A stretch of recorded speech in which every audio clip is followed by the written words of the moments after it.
What's going on, my broskiis? My name is Toadskii, back again, here to bring you guys yet another One Piece Treasure Cruise video, and the new PKA is live versus S Shark. And of course, this is going to be the boosted event where they want you to use the most recent characters that came out in the Sugo Fest, you know, with the Lilith and Usopp and the Sanji and Nami. That's the batch that they really want you to use for this content.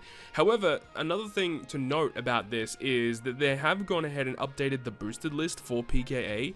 They did mention this in the most recent social media post, but in this most recent PKA, they're going to be changing it where characters are going to be on the boosted list for a lot longer. So you can see the characters like Kuma, Perona are going to be here, which is kind of cool.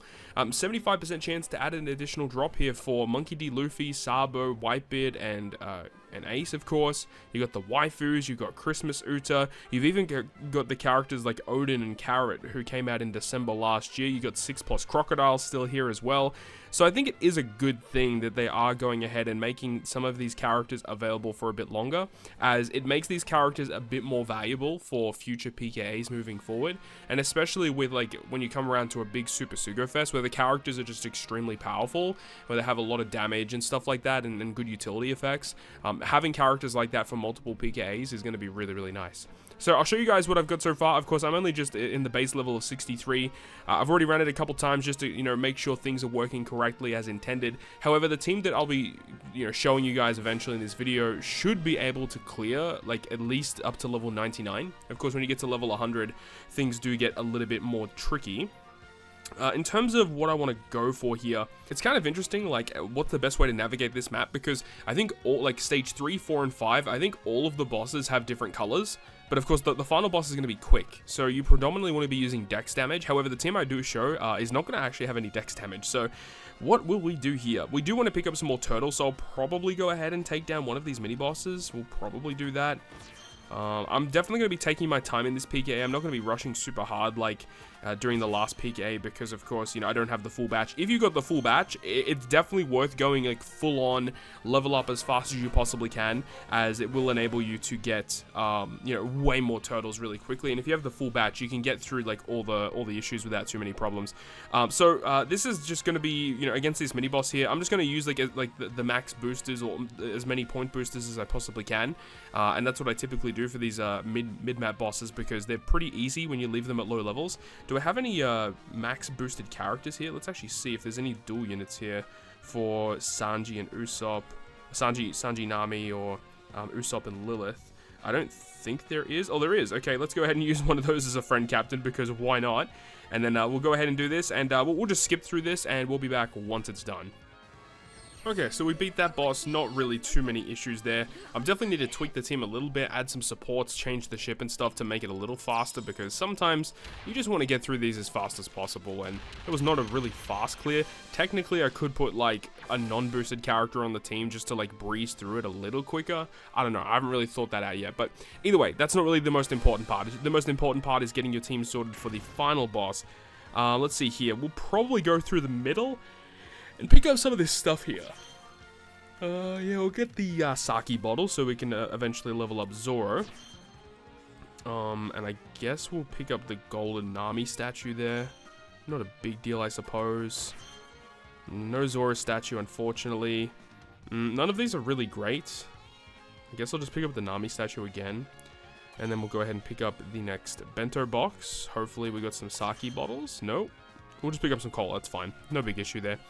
And then we get to the boss versus S Shark. So of course, we're going to be showing off the team against level 66. However, as I said, the team that I have here should be able to clear level up to level 99 at least. So we'll go ahead and break it down as we get through this fight. So we are going to be using a friend captain of Monkey D. Luffy, just because I'm able to find them more efficiently rather than Usopp, Lilith, or Sanji and Nami. I just feel like not a lot of people are going to have those units, not a lot of people are going to be pulling, considering we are very close to the global anniversary, you know. So with this team, you don't need to use the Ace support. I mean, there are a lot of supports you can use. You just need to get rid of Bind on the final stage. You're inflicted with 4 turns of it. So, you know, with sockets, you only really need to deal with 1 turn of it. If you have a ship that gives you -1 turn of Bind, you could also use that. You could use the Guild Tesoro ship. Like, there's so many, right? There's so many ships you could potentially use. There's a lot of good supports you could also use. Because you're not inflicted with Bind at any other point aside from the final stage when you actually need to remove it. So, again, as I said, there's lots of ways to get around it. So we're using actually pretty much nearly a full free-to-play team, aside from our captain being Sabo. If you don't have Sabo, you could just switch it up and use Luffy as your captain instead, and then use Sabo friend captain if you wanted to use this team. This is all I'm doing right now. We'll see how it goes. It should be able to get through it pretty comfortably, of course, but it's not the most efficient team out there. There's probably some more efficient teams you could be using. You could definitely build for using friend captains like Usopp Lilith or Sanji Nami, and that's probably what I will do once I get to, you know, level 99 and above. So we'll see what happens, right? So with I'm pretty sure it's a Sakazuki's crewmate ability, giving us a full board of quick slots at the start of the quest here. Kind of not really ideal, but it's not really that big of a deal considering the fact that, you know, they were just against these mobs. They're fine. We don't really need to worry about it. We don't really need to worry about our cooldown either. Everyone is a boosted character on this team, so everyone's got cooldowns, so that's not a problem. So we read stage 3. Now stage 3, there's a lot of different gimmicks going on here. There's normal attacks only. There is the blindness debuff, which is remove SFX. We actually get around that via using Kuma's crewmate ability, because I actually completely didn't even realize that Kuma had the potential, the crewmate ability to remove the blindness debuff, which is pretty cool. There is also stun on the bottom row, but that only occurs after level 80 and above. So once you get to that point where your characters are stunned on your bottom row, this is where the Sakazuki special is going to come into play.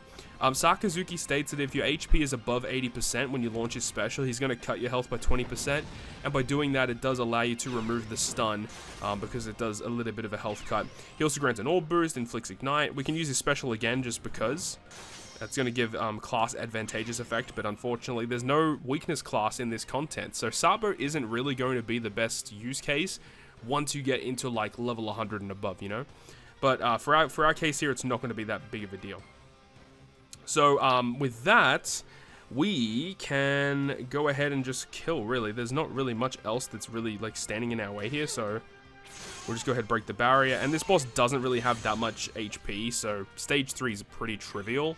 We move on to stage 4, and stage 4 will inflict despair, but Sabo's captain ability removes that.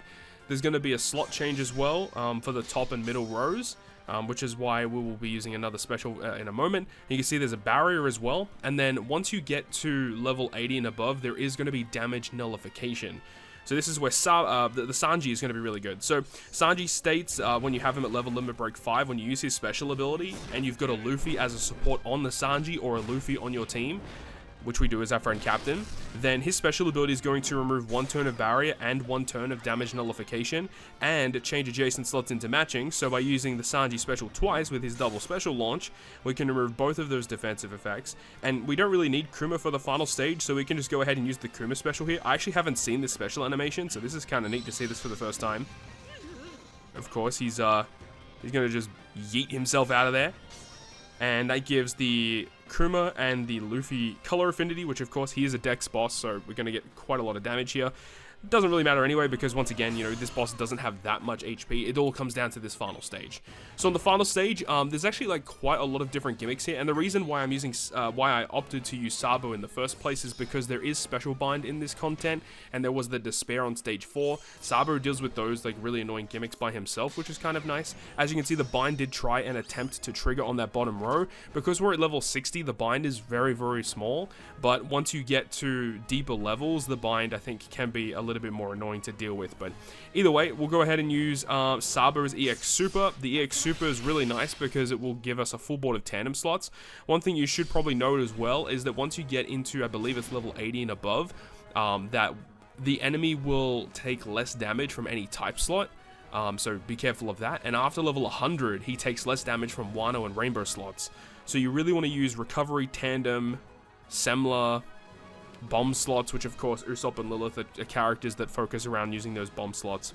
We can go ahead and use the Sabo special now. We don't really need to worry about using the action special. We can just go ahead and just use the normal special. That's okay. And that's going to remove the special bind. And it is a little strange because of how prevalent weakness class has been in content, at least in modern content. And this PKE doesn't have it. Maybe it does occur in later levels, but from what I've seen, I don't think it does, which is just really bizarre, right? We'll go ahead and use the Luffy special here as well, which the pure reason we use this is just for like a lot of additional damage. And then, because we've used Sabo as well with the 10 turns of end of turn healing, it does allow us to get the conditional boost and also inflict the increased damage taken. So that's like perfect combination there. And then we have the Orochi and Kanjuro character, literally only here to remove the damage threshold. So if you have a better character that does that, just do that instead. With all of this though, we don't have type advantage with any dex unit on the squad, but it's not going to be that big of a problem, at least in these type of levels. Like up until level 99, this is definitely going to kill, because like a Luffy special alone gives you so much additional damage, it's crazy. So yeah, there we go. There's the full breakdown of very early levels of PKA. As I said, this team should beat, you know, up to level 99. Once you get to level 100, things will have to change slightly, but either way, pretty cool stuff. So not really too much else to say there, but we got the job done. So I'm going to go ahead and get to farming, go ahead and get as many Elder Turtles as possible, just get as many Rainbow Turtles as possible to complete those Chopper Man missions. The Chopper Man missions themselves can give you a lot of good rewards, including like a ton of Rainbow Gems. I'm pretty sure there's like a guiding key in there somewhere. There's a couple of like limited pool legend tickets. One thing that I haven't actually talked about is the S-Shark free-to-play character, very briefly. This guy's captain ability is kind of whatever, not really too important, but he does have the ability that states if he becomes a captain, then you get further damage. It also says completely removes his own bind as a captain, which is a little niche. He does have the super type, which you need one of the Lilith characters, I said, but one of the Vegapunks or any of the other Seraphims, and it will give a 1.75 times attack boost for all characters that can be overwritten, and then you can cancel your super switch or your switch of your captains. And then the special ability will give you a delay, bottom row slots into super bombs. So if you do want to use characters that, like, if you didn't want to use Sanji, for example, on stage 4 of this content, once you get deeper into the content, you could potentially switch out Sanji for this guy, which can generate those bottom row slots into super bomb. Reduces bind duration by 3 turns, burn duration by 5, lock slots, double strength, quick and dex slot effects for 3 turns, and then you can switch out for 2 turns, which then you can use that the super type to switch him off. So yeah, it's interesting. It's an interesting build, and of course this character will super evolve when the next treasure map comes out, so do keep that in mind.